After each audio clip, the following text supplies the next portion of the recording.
When it comes to athletic performance, there is this question of direct benefit to performance and then this indirect benefit. And at the moment, the evidence for direct benefits are limited in some respects, as in what I'm talking about there is that you ingest them right before you perform and you have an effect. So actually a recent study came out that did use a Pruvit product and showed a performance benefit.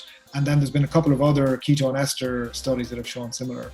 To my mind, where there's also a major benefit, although the studies haven't been done yet, but this is the anecdote from a lot of people involved in professional sport, is that in recovery, there seems to be a major benefit. So what I would generally say is if you're consuming them with recovery meal, that's probably going to be where the benefit is derived. If you were to take a person at rest and look at what the diet would look like in relation to balance of carbohydrate, protein and fat, for them to maintain ketogenesis, it's a very low level of carbohydrate that they can consume.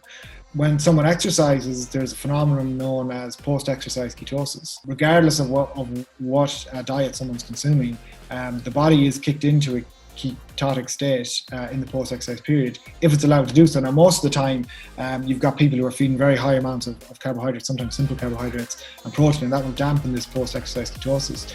But the point is that if you're in ketosis already and your body's naturally going to go into a further state of ketosis because of exercise, there is a certain amount of carbohydrate that can be tolerated at that period that will not knock the person out of ketosis.